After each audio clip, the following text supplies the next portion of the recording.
Hey, by the way, tonight's game, New York wins that outright. You know he's on top. Million subs, he never gonna flop. Out of Chicago, where the streets don't sleep. Betting on games, making cash real deep. Crystal ball for sports, he knows the lines. He's a sports aficionado, the money he finds. From football to basketball, he's always on point. Predicting winners never disappoints. He's got that hustle, that Chicago vibe. Making moves on the streets, cash on the side. With E, you know it's always a bet. He's the king of the game, never forget.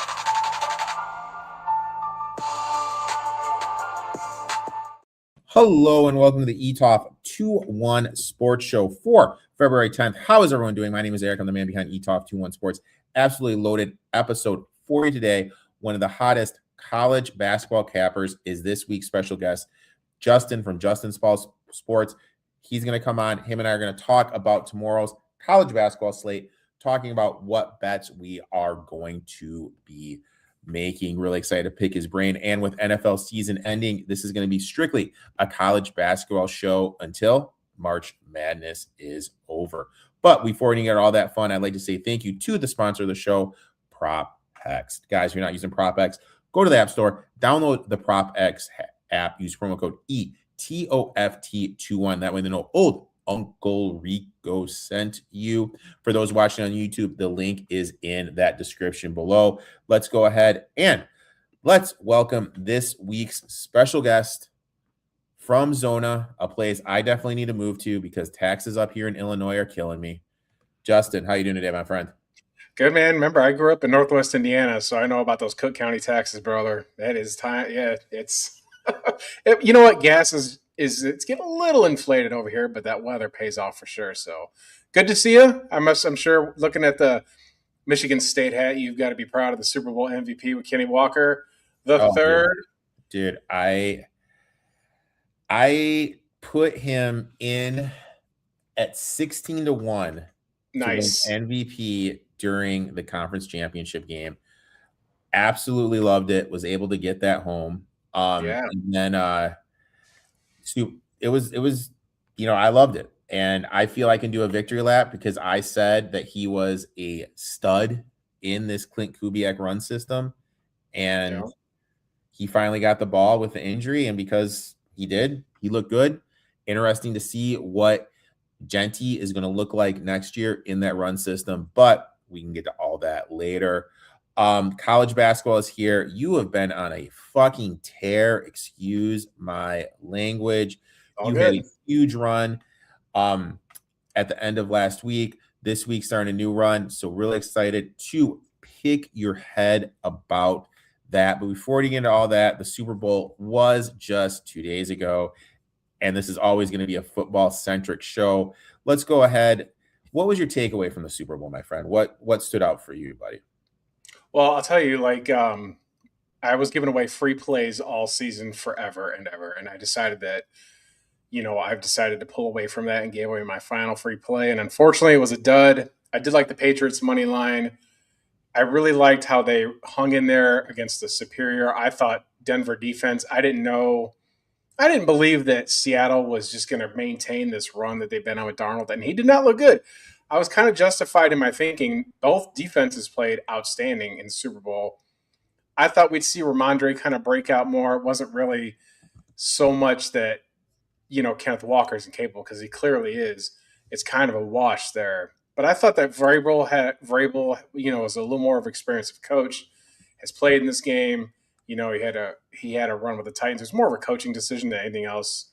I mean, when you got a young coach going in the Super Bowl with a quarterback that, kind of gets a little too much love, he kind of got sloppy down there and gets bailed out a little bit, I thought. And if you look, there were 3 turnovers that he just whiffed on. I mean, Gonzalez dropped one in the end zone. He should have had a pick on the first drive. But sometimes the ball bounces your way.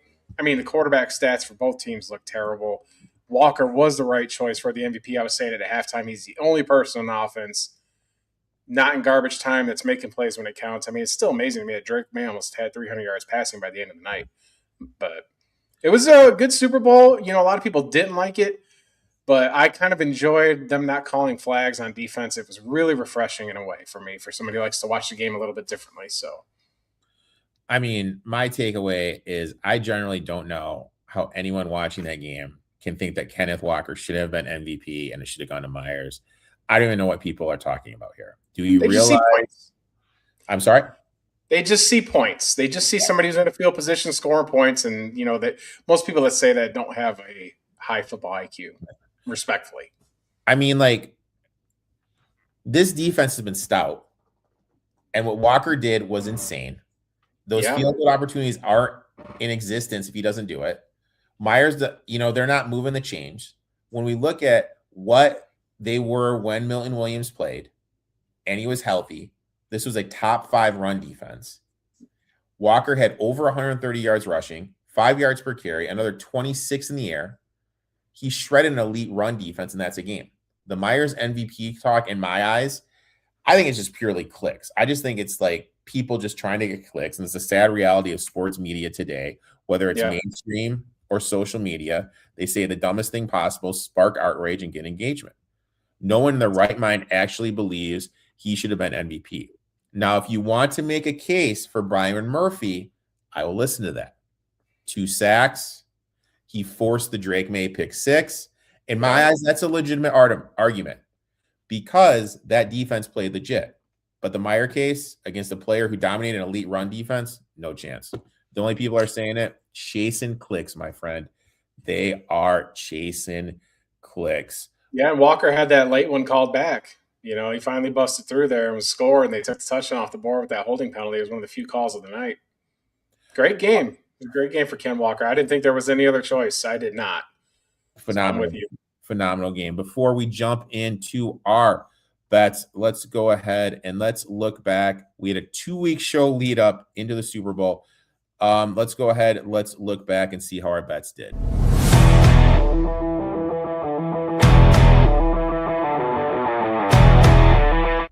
Seven and 3 on our Super Bowl bets over the last 2 weeks, with Bryce giving out and winning the Patriots and Seahawks under 45.5. Gino hitting the Seahawks -9.5.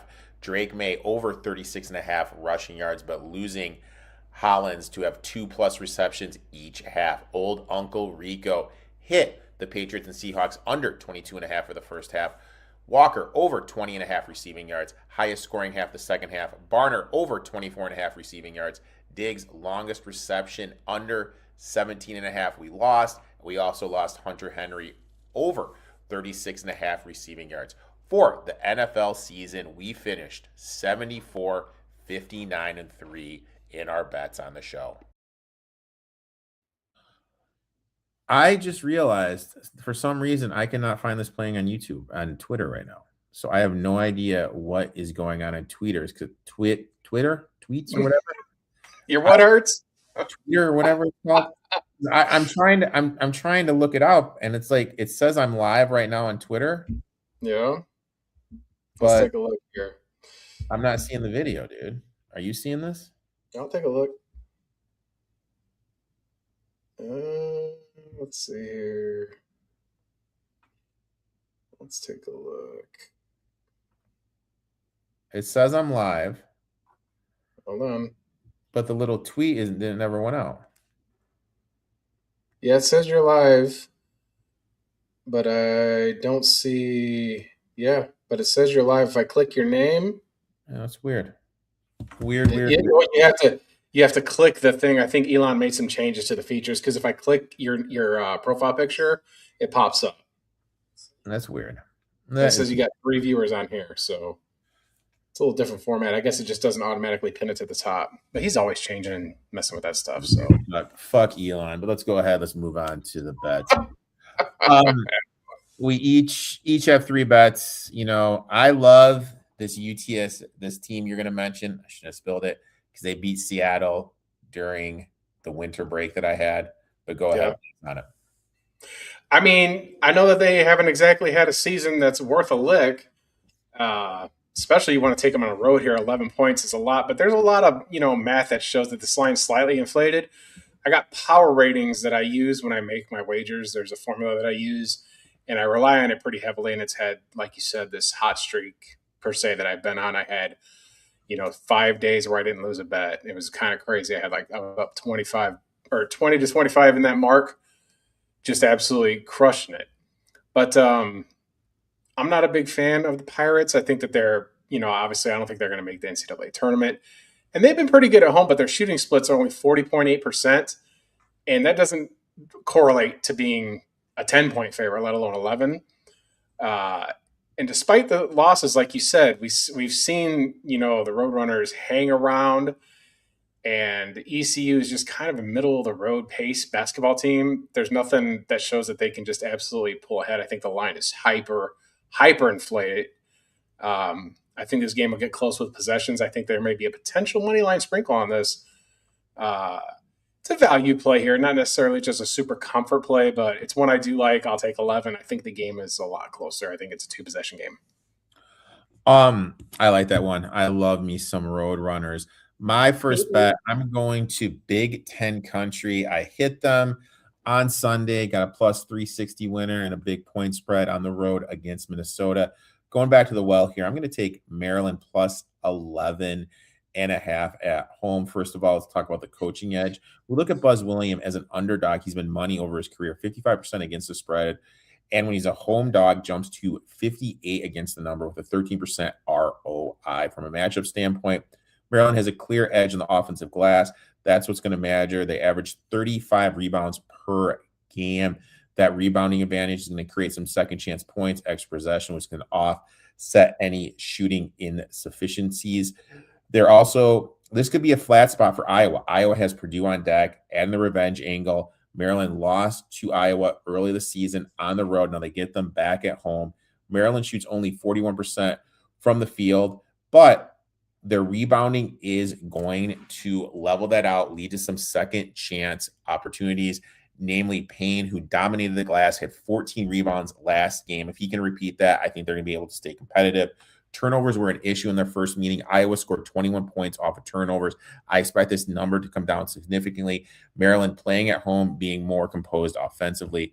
They also shooting regression angle here. Iowa has been red hot from three during this winning streak. They're shooting 42% from deep over the last 3 games. You and I both know that's not sustainable, especially on the road, where Iowa's offense has been noticeably less efficient. Maryland, on the other hand, has been much better at home. They run this half-court trap. I think that's going to lead Iowa's guards into some turnovers, slow down the rhythm, and force tougher possessions. If Maryland can control the offensive glass, limit turnovers, I think they're very live here in this game and can stay well within the number. I think this is just a great spot to fade the Hawkeyes.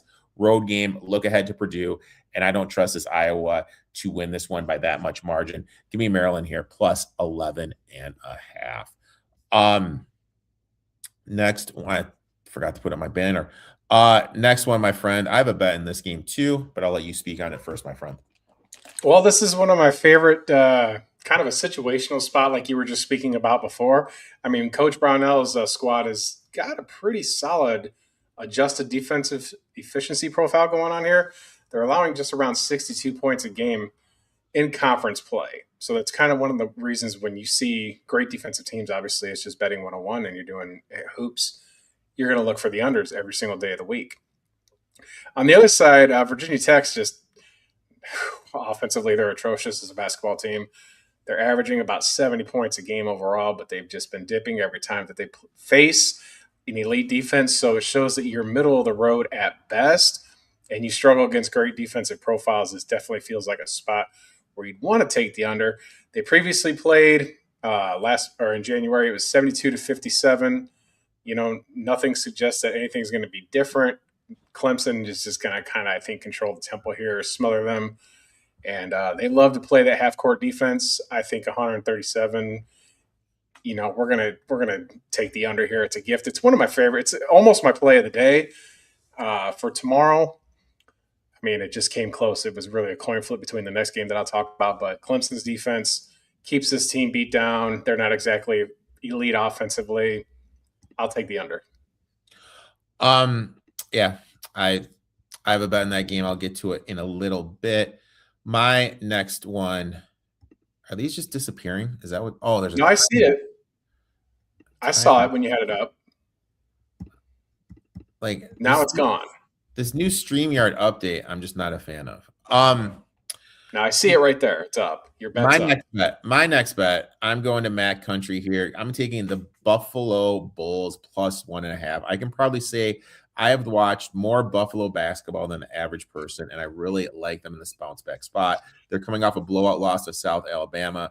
Flat spot. They're coming off a matchup there. Look, they shot like shit. They had an open three from my boy Skabol to win it against Miami, Ohio, who in my eyes is the most overrated basketball team in the country.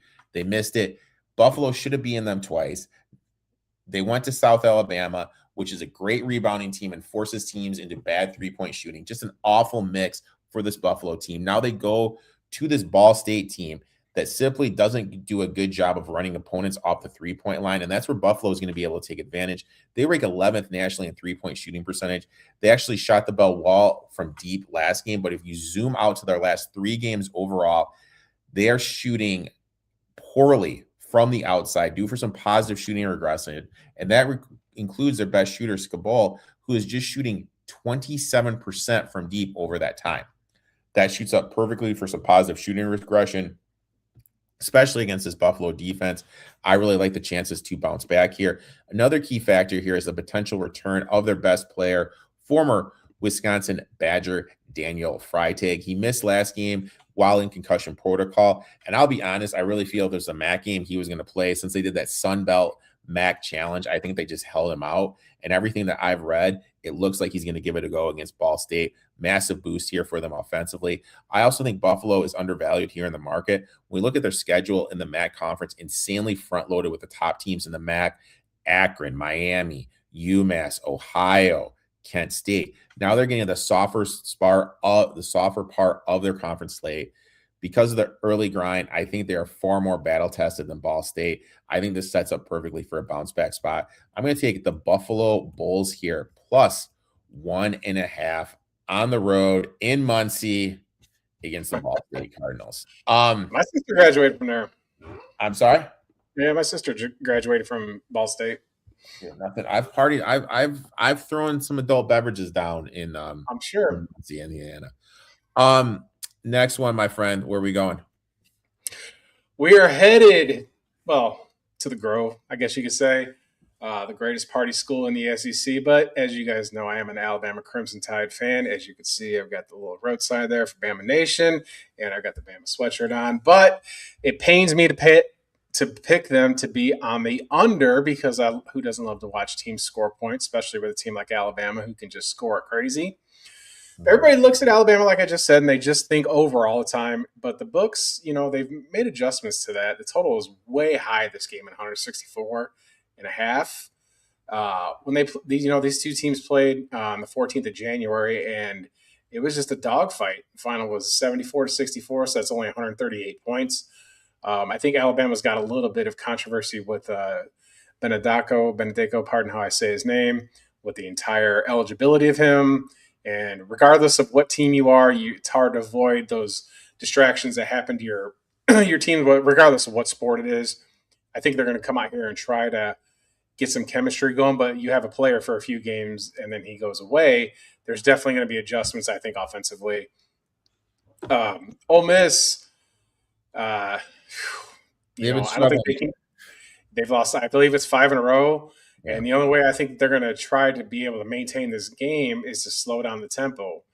But I think that the total is way too generous for that, with the break in the chemistry from Alabama losing a player and everybody dogpiling them for trying. The tournament committee says that they're not going to even consider those 5 games. Well, they went 3-2 in those games that he was in there. I don't think it's going to be that big of a deal. And I think that there's a lot of money coming in on Alabama in the over, just on the perception that they're a track team. But I'm going to go the other way based on how sloppy it was first time, plus what's going on. It's not 100% metrics on this one, and I love my Crimson Tide, but I just think that total's way too high. Way too high. So play of the day, going heavy on this one. Give me the under. I hate betting unders, but you got to do what you got to do. As a Bama fan, what's your take on it? Well, I think that right now they've really got to get something going here. I mean, the win over Auburn was, really always well received. I think that put a little bit of confidence back into them. And I think they thought they were going to win, that case But they had to change the judges, right? Because the previous judge that said he was eligible was a Bama donor, so he had to recuse himself. Like, it's just been a whole disaster. It's been bad PR for him. I think that they can finally put this to bed now and focus on hoops, and I think that they can make a run. I like what they do as far as wearing your butt out, running up and down the court. It's really exciting basketball to watch. They just got to finish conference play strong. I think you got to make a decent run in the conference tournament, which they're more than capable of doing. That's one of my favorite things about college basketball conference tournaments. I love them. They're more fun to me than the NCAA tournament because everybody's in, and you got the weird brackets. I think like some of them have like it's so lopsided on the top. They got to eliminate your way down by all those buys, and you get crazy matchups. Like, I can't wait for it. But I think that Alabama might be a Sweet 16 team. But if they get going and they get hot, look out. So, I love those brackets that just give buys to like teams all the way to the final. Like that's what I'm saying. It's just those conferences, especially the smaller conferences like the Horizon League and the those are the best. Like, those are literally the best. I effing love those. Also, this is completely off subject here. North Dakota State making the move, looks like, to the Mountain West. Thoughts?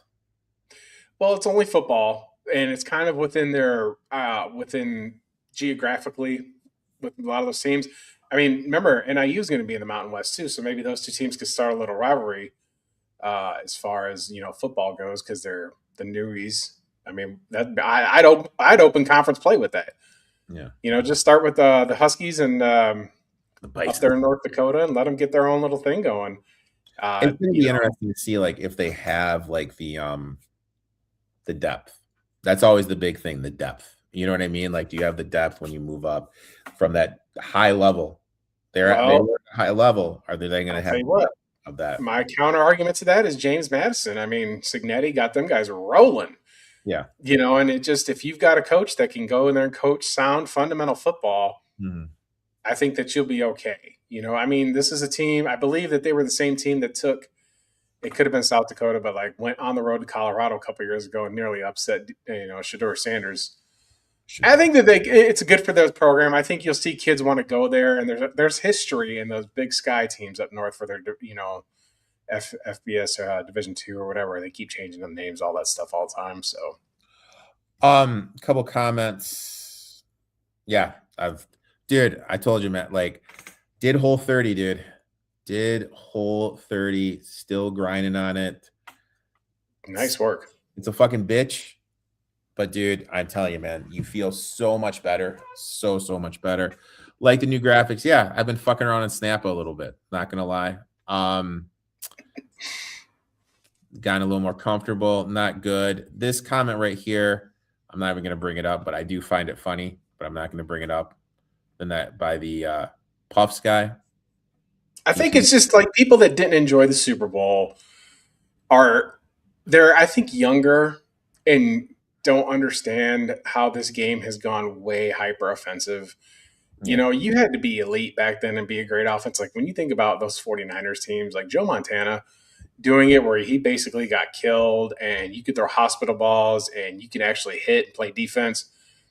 And people just want to see, it's almost flag football. It's just, that's what they don't understand. They want to see points and excitement. And the league gives it to them. So when they see a defensive sloppy game, they don't know how to react. Yeah, they get a little frustrated. Yeah. The Puffs guy, dude, that comment, I'll show it to you off when we're done the air. I find it funny. Yep, my first call. Looks like the only call, because I'll tell you what, I played the elevation spot, and my Utes aren't looking too good against Houston, but I did get Miami over the window, so it's looking like a 1-1 day for me. Can't complain about that.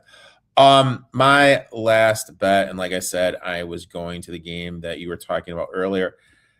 I took Vatek, was able to find him at +9. Another situational spot at Circle. Clemson has Duke on deck. I like the situational spot for Vatek. Vatek has played better the last couple of games. When you dig in the matchup, they actually have the rebounding edge. They're very good on the offensive glass. More importantly, create second chance opportunities. They're actually top 80 nationally in adjusted offense efficiency.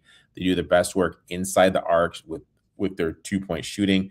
Clemson at times will allow quality looks in the paint. We've seen opponents hit over 50% on twos, during stretches of the season. I think Vatek's balanced attack can exploit, especially getting to the rim. Rebounding, as I mentioned, is a key thing here. Vatek averages about 10 offensive rebounds per game, puts them top 100 nationally.